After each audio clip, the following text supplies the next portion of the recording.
And now the good news. Happy Friday, everybody. Happy long weekend. I hope you have something wonderful planned for the next few days. I'm Barbara Jean, your host for tonight, and I am so excited to bring you some good, juicy news. And a lot of it is from the Good News Network, which is where we get a lot of our great information. Well, let's begin with some health science stuff. There's maybe some really good news on the Parkinson's front. So there's a new blood test that could diagnose Parkinson's before it begins damaging the nervous system. And that could be a huge win for people. American scientists developed a test that focuses on damage to mitochondrial DNA in the body, in the blood rather, linked with Parkinson's disease. Current diagnosis of Parkinson's are largely based on clinical symptoms after significant neurological damage has already occurred. And researchers hope this new test could be used to diagnose patients prior to that damage happening, which I think would be brilliant news. Parkinson's is the second most common neurological disease behind Alzheimer's. The progressive disorder affects the nervous system and parts of the body controlled by nerves and affects about 10 million people across the globe. It affected my father, was one who had Parkinson's and Alzheimer's. So I'm interested in this study. The study team, led by neuroscientists at Duke University School of Medicine, they focused their work on DNA damage in the mitochondria. And mitochondria contain their own DNA, which can undergo damage separately from the nuclear DNA that encodes most of an organism's genome. And previous studies have shown the association between mitochondrial DNA damage and an increased risk of Parkinson's disease. So the researchers had previously reported an accumulation of such DNA damage in the brain tissue of deceased Parkinson's patients, and that this was reflected in the mitochondria. A simple blood test would allow us to diagnose the disease earlier and start therapies sooner. Additionally, a clear-cut diagnosis would accurately identify patients who could participate in drug studies, leading to the development of better treatments and potentially even cures. So that is great news on this long weekend. All right, so moving right along. Well, with all the things going on in our environment, aren't we looking for clean energy? So here's these science guys, man. The things they come up with blow me away. Australian scientists have discovered an enzyme that converts air into energy by using the low amounts of hydrogen in the atmosphere to create an electrical current. Who knew? The enzyme in question is called HUC. It's made by bacteria and helps them with growth and survival in soil, in the oceans, in volcanic craters, and even Antarctica. Monash microbiologists have now discovered it can make electricity from thin air. The important discovery is outlined in the journal Nature. Professor Greening's lab specializes in how bacteria obtain energy. Dr. Grinter's lab focuses on the molecular machines that make up bacteria and how they work. He says, we've known for some time that bacteria can use the trace hydrogen in the air as a source of energy, but we didn't know how they did this until now. HUC works as a hydrogen gas scavenger, and unlike all other known enzymes and chemical catalysts, it can consume the gas below atmospheric levels. In this way, it's like a natural battery, making a small electrical current from air or added hydrogen. Science has been stumped as to how it worked. This finding opens the way to create devices that literally make energy in the form of electricity from thin air. Talk about change the game. If we could do that, boy, I'll tell you, we could clean up this planet in short order. And boy, would that make some kids in Montana happy. So this story for me was just remarkable news. So Montana youths sued the state over climate change and won. Yeah. Yeah, who knew, right? So, in a historic first, 16 young plaintiffs sued the state of Montana and won after asserting that the U.S. state violated their constitutional right to a clean and healthful environment. In the 103-page decision filed this month in Held versus State of Montana, Judge Kathy Seeley of the First Judicial District Court ruled in their favor based on the state's own constitution. The 50-year-old document declares that citizens have a right to a clean and healthful environment and that each Montanan shall maintain and improve a clean and healthful environment in Montana for present and future generations. So it's in their constitution. With its decree, the court also invalidated as unconstitutional certain Montana laws that promoted fossil fuels without even considering climate change. The court ruled the youth plaintiffs had proved their standing to bring the case by showing significant injuries, the government's substantial role in causing them, and that a judgment in their favor would change the government's conduct. Well, let's hope. Local news reports say the case was the first case challenging state and national climate and energy policies to make it to trial in the United States, and is now the first in which the plaintiffs were victorious. Wow, that is big, big news when you can sue the state. Judge Seeley's findings of fact, conclusions of law and order set forth critical evidentiary and legal precedent for the right of youth to a safe climate, including these highlights. Every additional ton of GHG emissions exasperates plaintiffs' energy and risks locking in irreversible climate injuries. Plaintiffs' injuries will grow increasingly severe and irreversible without science-based actions to address climate change. Plaintiffs have proven that as children and youth, they are disproportionately harmed by fossil fuel pollution and climate impacts. The state authorizes fossil fuel activities without analyzing GHGs or climate impacts. Montana has the authority under the statutes by which they operate to protect Montana's environment and natural resources, protect the health and safety of Montana's youth. Woohoo! So the youth were represented in part by attorneys with Our Children's Trust, who claimed it is a sweeping win. As fires rage in the West, today's ruling in Montana is a game changer that marks a turning point in this generation's efforts to save the planet from the devastating effects of human-caused climate chaos. And we're seeing those fires. You know, we've seen it in Maui, we've seen it all across Canada, and we've seen it throughout the US, and we've seen it in Australia, all over the world, actually. The planet's heating up, and it's time we make a difference, and these kids are awesome.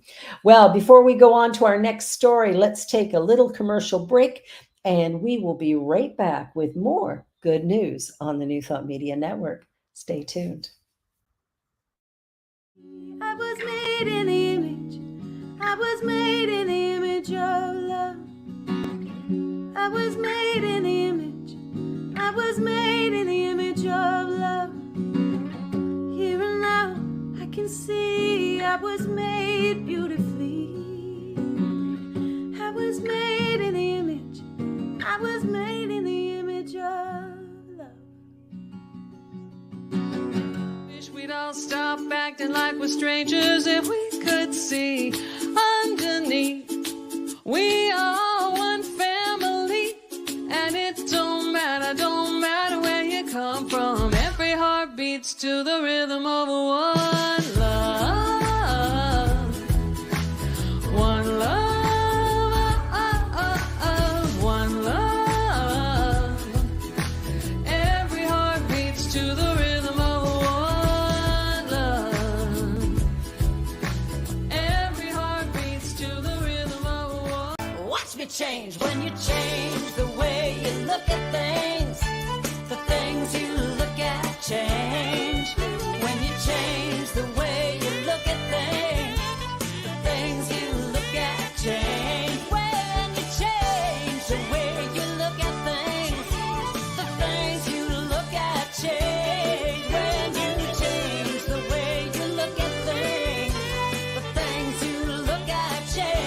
New Thought Media Network is on the rise. We're looking to grow with you. Do you have technical media experience or perhaps a desire to learn? Are you willing to volunteer your precious time and attention? We share this message to benefit all. If you possess a computer with a camera and a microphone, we will share our knowledge with you. Behind the scenes or being the star, let us bless our one. Contact us at info@ntmedia.org.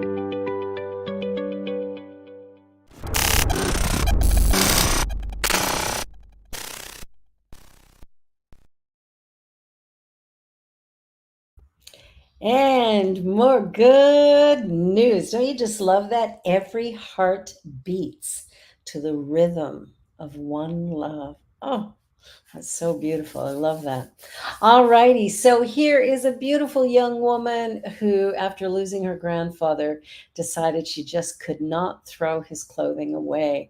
And so she is upcycling these shirts and stuff into cute tops and just doing some amazing, amazing stuff. So she didn't want to throw the stuff away. This 21-year-old uses scissors and sewing machine to transform pieces pulled from a bag of her late grandfather's clothing, rearranging them into cool designs to be worn by youngsters. So far, Issy Spurway has upcycled over 100 garments, and she demonstrates the designs on her TikTok social channel. When my grandpa died, I didn't want to throw his clothes away, but I didn't want to wear them. So I made them into something I could wear and take a piece of him with me, said the Loughborough University textile student.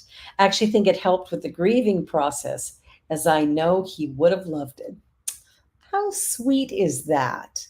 I love that. I have a sweater of my dad's that every now and again I put on. I didn't upcycle it, I just wear it the way it is. But there's something, I don't know, cozy about it. So she goes on to say, over the months I've improved.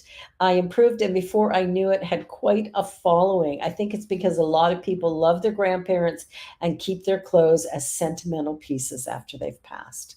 That is a really beautiful story. And, something to think about. Again, going back to the climate, we don't want to be filling the trash bins and landfills. We want to just keep using things, right? And these clothes, what a good idea. All right, so 20 things that make people feel good. Well, obviously, the New Thought Media Network. But beside that, let's take a look at London. So, a poll of 2,000 adults revealed that the top 20 things that make us feel good, uh, good night's sleep, sunny blue sky coming in at numbers one and two. 45% said a nice compliment is guaranteed to boost their mood, while laughing until tears flowed also scored high. Yeah, laughter that's beautiful. The average respondent experiences these uplifting moments 3 times a day and claims that in a typical week they feel good about their day 4 times out of their day 4 times out of 7. But some are finding it increasingly hard to be happy. In fact, 83% said they proactively avoid negative stories on social media and TV due to it leaving them feel emotionally drained. Well, I gave up watching the news years ago, but I'm okay with this. Good news. The survey commissioned by the cheese company Baby Bell also found that nearly half of Londoners would welcome a pick me up. In response, the brand has created the Goodness Bench inside King's Cross train station in London as part of its Join the Goodness campaign. Gotta love that. It's designed to spread feel good vibes by sharing a few positive news stories from the week while donating to its long standing charity partner, Comic Relief. Every time someone sits on the bench. A spokesperson for the brand said, we all need a boost from time to time, and feeling good goes hand in hand with doing good, which is why we wanted to spread positivity through this activation. And isn't that what this network is all about? spreading all kinds of good news and positivity and just sharing the love, right? Every heart beats to the rhythm of one love. Oh, that was a good song.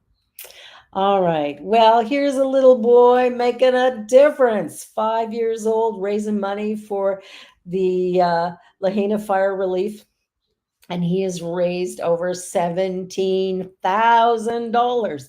Talk about talk about an entrepreneur. So a young boy in Seattle is showing there's no barrier to entry for disaster relief. That's all it takes is a willing heart, a hot summer day, and some ice cold lemonade.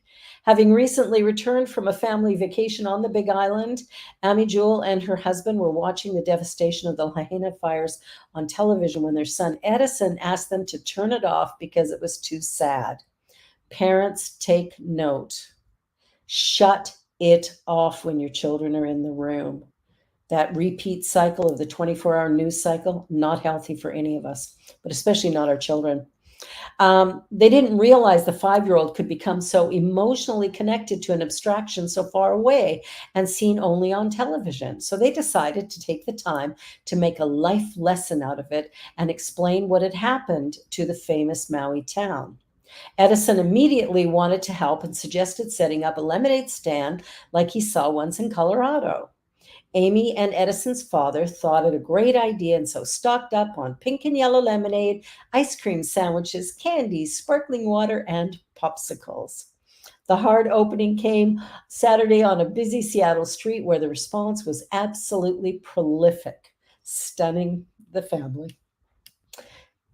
I gotta say that when it comes to doing good in the world, people step up. They step up in times of disaster. I wonder what it would take for them to step up Monday through Sunday, 365. Because we could. We could be doing stuff like this all the time. This little boy is a true inspiration, and I think we could use a little bit more of that. So lots of people matched. Even though the lemonade sold for $1 a cup, drivers regularly paid $5, $10, or $20 with instructions to donate the change. Most people were like, "This is so cool. What a great idea." Of course it is. Children are brilliant. You know, follow the children. They know what we need to do. Okay, time for a giggle. Well, we've got a little video for you here that just made my heart sing. Deja, take it away.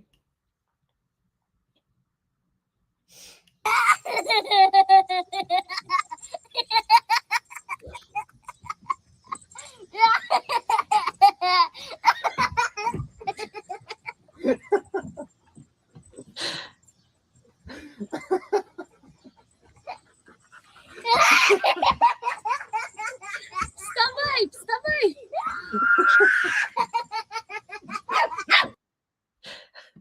Is that the best sound in the world or what?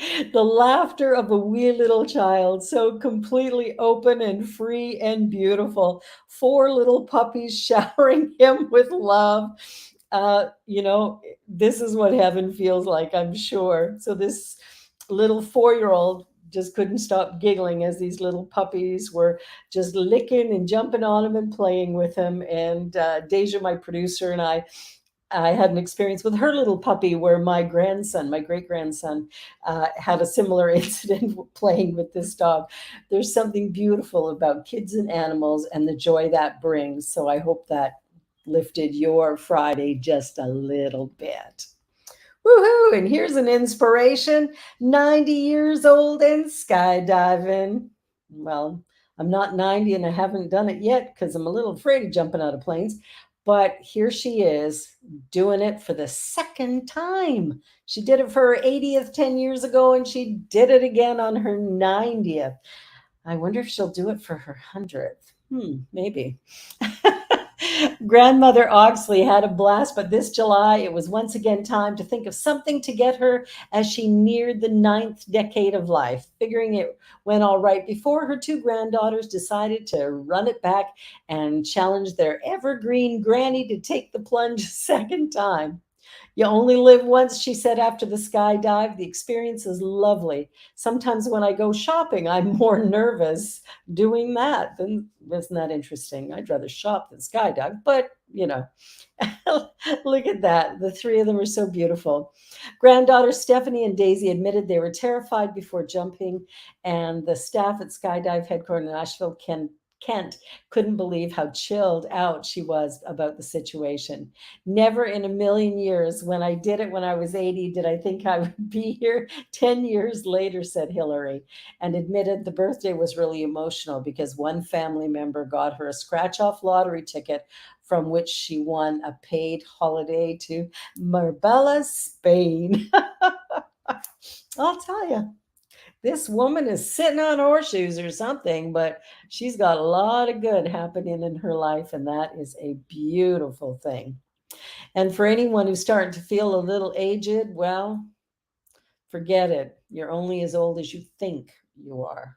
So, all right. So, a little hero story. We always like a little bit of, information about the hero of the day, people who are doing a little extra, going above and beyond. And an off duty officer was hailed as a hero for rescuing a woman who disappeared underneath a waterfall.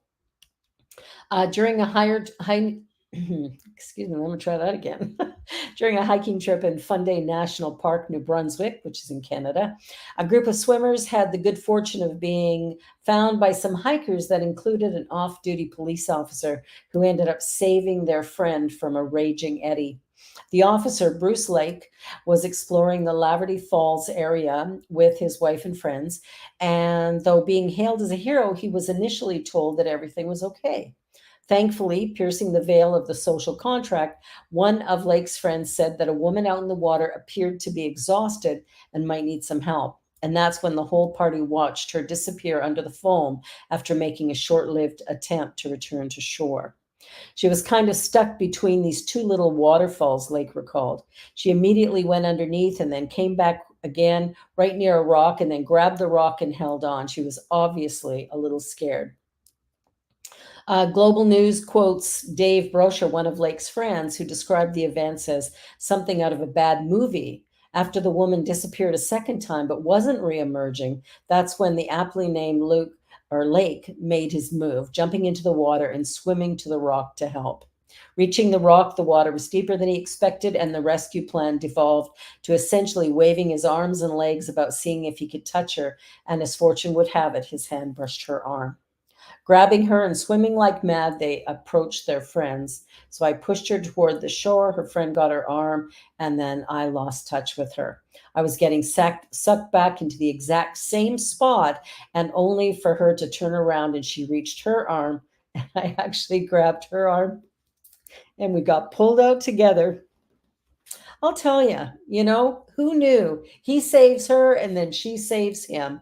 That is a really, really beautiful, beautiful story. And there's so much we can do to help each other. And I think remembering that is one of the most important things in this life journey that we're on. Because the journey is just that, it's a journey without a destination. And the only thing we can hope for is to do our very best moment by moment. All right, so here's an airline pilot who reunites a 9-year-old with her beloved doll. Aww. So from Texas comes a story of a girl named Beatrice who was taken to meet the captain on a flight home from Tokyo. Beatrice is an American Girl doll. So anybody who knows the American Girl dolls, we have them in Canada as well. They're called Maple Leaf dolls. And they're beautiful. They come with a whole story. It's like they're a real little person. Well, Beatrice, on her flight home, would see her reunited with her loving owner, 9-year-old Valentine Dominguez, who was left devastated after losing the doll on a similar trip a month before. Returning to Plano, Texas from a family trip to Japan, Valentina and her parents frantically searched through the baggage, trying to find her best friend, to no avail. Her father, Rudy, reason they must have lost Beatrice at Haneda Airport or perhaps even left her on the plane. Fortunately, a social media post, these posts get around, about the doll alerted a friend who alerted a neighbor who alerted American Airlines first officer of 30 years, James Danon. Describing his readiness to help others as something in his nature, he got in contact with the lost and found staff at Turkish Airlines and was directed to their workers at Haneda Airport in Tokyo, who had by that time found Beatrice. It's my nature. I like helping people. That's just what I like doing, said Denon. Already he had just so happened to fly to Tokyo often, he was really glad I could do something nice for somebody. It took Denon 2 such trips to finally get his hands on Beatrice, and last Monday, Denon, who lives just a few miles from the Dominguez household, personally escorted Beatrice back into the loving arms of her best friend. How great is that? Somebody will go the extra mile for a doll and a little child. I love that. I love that. We live in a beautiful world. Don't ever forget it. Oh, and we just got to have another little animal story before we close it all off. And horses are really remarkable animals. Horses can see emotions in our face and voice, and I believe they can feel our emotional state even when we're not showing it. So, horses have incredible sensitivity to not only outward human emotions such as joy and anger, but also inward low arousal emotions like sadness. This emotional sensitivity isn't limited simply to facial expressions, but extends to the sounds coming from the individual whom the horse is observing as well. Perhaps even more than other domestic animals like dogs, horses are incredibly tuned into their environments. They've not only been selected for close cooperation with humans, but are herd animals of prey. As such, changes in the emotional contours of their surroundings are about the most important thing for a horse to be able to detect. I have a good friend who lived on an acreage in Alberta and had horses. And when she was learning how to ride, she was having trouble with her one horse. And the instructor told her, "You have to be calm. The horse feels you." And this story is really talking about that. And it was when she got comfortable within herself that the horse got comfortable with her. We live in this intelligent, dynamic universe, and we're all connected. Animal, plant, human, it's all one. So they went on to say in the study that sadness is an intriguing emotion as it's not only negatively charged, but also represents a low arousal state. Previous studies have demonstrated that horses respond to high arousal emotions like anger or joy. However, they can also detect cues of low arousal emotions like sadness. We wanted to investigate whether horses can associate human expressions of sadness with the corresponding sounds as they do with joy and anger. And in the study, a horse, an image of a joyful face and a sad face, along with sounds and tones associated with those. When the sad tones were accompanied by a sad face, or joy with joy, the horses could quickly change their focus. Wow. Horses are brilliant, as we all are. We're all part of this glorious universe. And I want to thank you for joining me tonight. I hope something said here has triggered something beautiful in your heart and in your mind. And that as you go out into this long weekend, you bring your love, your light, your joy, and your beauty to the world around you. And I want to thank you. I'm Barbara Jean. This is the New Thought Media Network. And be sure to like, share, and subscribe. And by the way, donate to the New Thought Media Network. Thanks, everybody. More good news next Friday.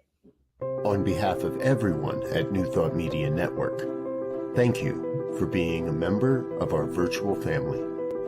Your financial contributions help share the New Thought message with people from around the world. Please visit and contribute at www.ntmedia.org/donate. New Thought Media Network, come be you.